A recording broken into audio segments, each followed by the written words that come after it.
এই মুহূর্তে একটি অত্যন্ত হৃদয় বিদারক খবর দেখাবো আপনাদের, যে খবর দেখলে আপনারও চোখ ভিজে যাবে কান্নায়। 1.5 ঘন্টা অপেক্ষা, তবু এলো না অ্যাম্বুলেন্স। নবজাতককে জন্ম দিয়ে নিভে গেল 25 বছরের মায়ের প্রাণ। পরিবার পরিজনদের কান্নার রোল। এক ফোন কলের অপেক্ষা, 1.5 ঘন্টা পেরিয়ে গেল, কিন্তু এলো না সেই প্রত্যাশিত অ্যাম্বুলেন্স। আর সেই অবহেলার মধ্যে এক তরুণী মায়ের প্রাণ নিভে গেল হাসপাতালের বেডে। কোলে সদ্যজাত, পাশে ভেঙে পড়া পরিবার। দৃশ্যটা যেন সিনেমার নয়, বাস্তবের এক নির্মম অধ্যায়। মর্মান্তিক এই ঘটনাটি ঘটেছে মুর্শিদাবাদের ফারাক্কা ব্লক প্রাথমিক হাসপাতালে। মৃত গৃহবধূর নাম জামিলা খাতুন, বয়স 25, বাড়ি ইমামনগর গ্রামে। পরিবারের অভিযোগ, রবিবার সকালে প্রসব যন্ত্রণায় কাতর অবস্থায় জামিলাকে ভর্তি করা হয় হাসপাতালে। কিছুক্ষণের মধ্যেই তিনি এক পুত্র সন্তানের জন্ম দেন, কিন্তু আনন্দের মুহূর্ত যেন দীর্ঘস্থায়ী হলো না। অল্প সময়ের মধ্যেই তার শারীরিক অবস্থা আশঙ্কাজনক হয়ে ওঠে। চিকিৎসকরা দ্রুত তাকে জঙ্গিপুর সুপার স্পেশালিটি হাসপাতালে রেফার করেন, কিন্তু সেখানে শুরু হয় মৃত্যুর কাউন্টডাউন। একের পর এক ফোন করা হয় 102 নম্বর সরকারি অ্যাম্বুলেন্সে, অথচ কোনো সাড়া নেই। টানা 1.5 ঘন্টা অপেক্ষা, কিন্তু সরকারি গাড়ি এসে পৌঁছালো না। অবশেষে মরিয়া হয়ে পরিবারের লোকজন অর্জুনপুর হাসপাতাল থেকে নিজেরাই একটি বেসরকারি অ্যাম্বুলেন্স নিয়ে আসেন, কিন্তু ততক্ষণে সব শেষ। অ্যাম্বুলেন্স তোলার আগেই নিথর হয়ে পড়েন জামিলা খাতুন।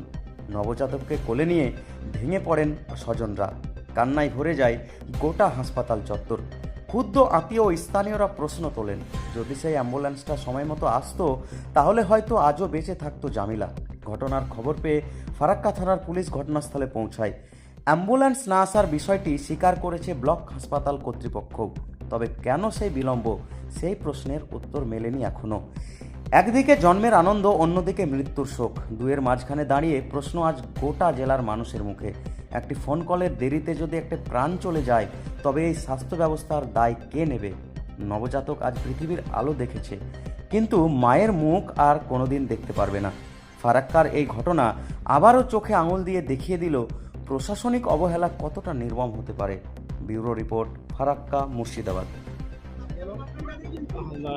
হয়েছে বলতে আমার এটা বোন, কাকাতো বোন। আজকে ডেলিভারি বাচ্চা জন্ম দিতে যে হসপিটাল নিয়ে এসে মারা গেছে। তো মূল কারণটা হচ্ছে যে বাচ্চাটা হয়েছে সকাল 9টাতে, আমরা হসপিটাল নিয়ে এসেছিলাম। হসপিটাল এই যে ফারাক্কা ব্লক হসপিটাল দেখতে পাচ্ছেন, এই ব্লক হসপিটাল আমরা নিয়ে এসেছি। ডাক্তারবাবু দেখেছেন, ডাক্তারবাবুর সঙ্গে কথা বলে যেটা বুঝেছি যে পেশেন্ট আমার সুস্থ আছে। পেশেন্ট সুস্থ অবস্থা থেকে আমার শুধু পেশেন্টকে রেখে আমি জাস্ট ঘরে গিয়ে আধা ঘন্টার পরে খবর আসছে যে আপনার পেশেন্ট সিরিয়াস হয়ে গেছে। সঙ্গে সঙ্গে পেশেন্টের ব্যবস্থা করার জন্য আমরা তড়িঘড়ি ব্যবস্থা করি যে পেশেন্টকে সিরিয়াস হয়ে গেছে তো অন্য কোথাও নিয়ে যেতে হবে। ডাক্তারবাবু বলছে যে অ্যাম্বুলেন্স পরিষেবা আমাদের কাছে এখন নাই, যে অ্যাম্বুলেন্স আছে সেটা জঙ্গিপুরে। তো আমরা বললাম যে জঙ্গিপুর থেকে আসতে তো আপনাদের টাইম লেগে যাবে, তো আমাদেরকে যেখান থেকে হোক, অর্জুনপুর কাছাকাছি আছে, বেনিয়াগ্রাম কাছাকাছি আছে, আমরা আপনার অ্যাম্বুলেন্সটা দিন। অ্যাম্বুলেন্স বলছেন না, আমরা সেটা ব্যবস্থা করতে পারবো না। এমনকি বলছে যে বিওমএইচের নাম্বারটাও আমরা চাইছিলাম যে বিওমএইচকে কন্ট্যাক্ট করুন যে অ্যাম্বুলেন্স যাতে আমাদের পাঠায়, পেশেন্ট আমাদের সিরিয়াস আছে, বাঁচাতে হবে আমাদেরকে নিয়ে যে কাছাকাছি কোনো হসপিটালে বা নার্সিংহোমে আমরা অ্যাডমিট করে পেশেন্টটাকে আমরা বাঁচাবো। তখন পর্যন্ত আমাদের পেশেন্ট কথা বলছে। পেশেন্ট ইঞ্জেকশন করেছে, ডাক্তারবাবু ইঞ্জেকশন দেওয়ার সঙ্গে সঙ্গে পেশেন্ট আমাদের সিরিয়াস হয়ে গেছে, একদম সেন্সলেসের মতো, কোনো নাম ছিল না। ওই সিরিয়াসের সঙ্গে সঙ্গে আমরা ব্যবস্থা করার চেষ্টা করেও কোনো নিরুপায় আমাদের অ্যাম্বুলেন্স পরিষেবা না পাওয়ার জন্য প্রায় ঘন্টা দেড়েক পর একটা অ্যাম্বুলেন্স এসছে। অ্যাম্বুলেন্সে করে আমরা কাছাকাছি হায়াত নার্সিংহোমে, অ্যাম্বুলেন্সের গাফিলতির জন্য আজকে আমার একটা জীবন, জলজান্ত জীবন চলে গেল। সঠিক সময়ে যদি আমরা অ্যাম্বুলেন্স পেতাম, ঠিক যদি 12টা 12:15 নাগাদ অ্যাম্বুলেন্সটা আমরা পেয়ে যেতাম। সেই অ্যাম্বুলেন্স আসছে আপনার 101টা 1:30টা নাগাদ। এই অ্যাম্বুলেন্স প্রায় 1 থেকে 1.5 ঘন্টা যে অ্যাম্বুলেন্সের ডেটে আসা, এই অ্যাম্বুলেন্সের পরিস্থিতির জন্য আমরা আজকে এই আমাদের থাকে এখানে ব্লক হসপিটালে শুনতে তো পাচ্ছি স্যার যে সমস্ত কিছু ব্লক হসপিটালের পরিষেবা পরিকাঠামো ভালো হয়। আমরা সেটাই ভেবে এলাকার মানুষ সুযোগ সুবিধা পাওয়ার জন্য এখানে নিয়ে এসেছিলাম। এখানে এসে যে এই অবস্থা থাকবে যে অ্যাম্বুলেন্স নাই একটা ব্লক হসপিটালে, এটা তো আশ্চর্যের ব্যাপার। নিরাশা আমাদেরকে করে দিয়েছে।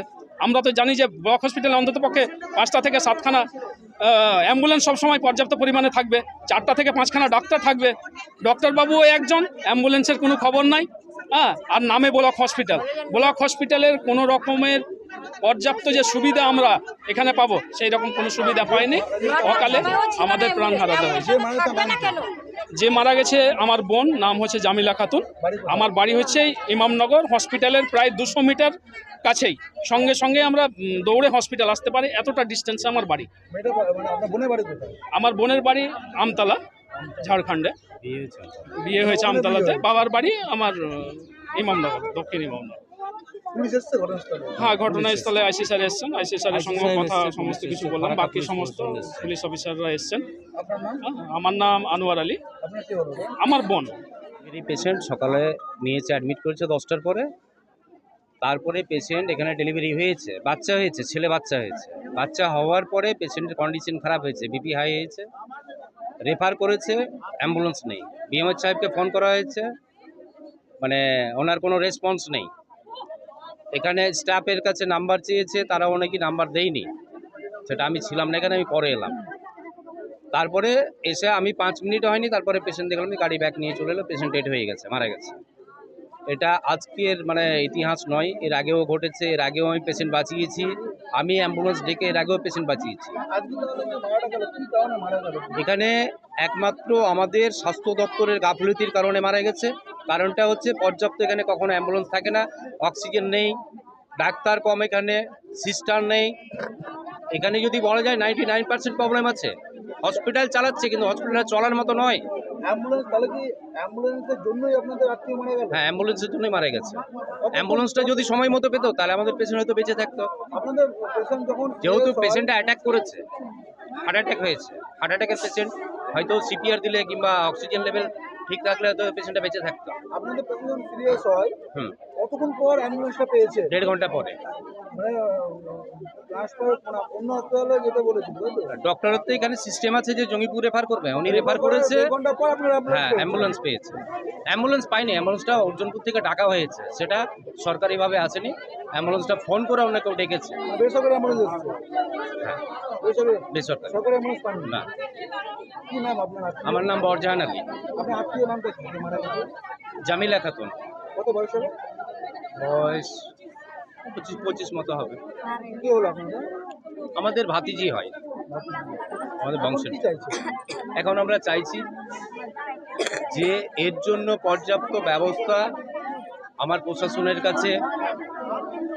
আমি সিওমএইচ, আমাদের ফরাক্কা বিএমএইচ, পুলিশ প্রশাসনের কাছে চাইব এরপরে এরকম কোনো মায়ের কোল খালি যেন না হয়, কোনো পেশেন্ট যেন না মারা যায়। অবশ্যই শাস্তি চাইব, দোষীরা তো শাস্তি শাস্তি দাবি আমরা করবই।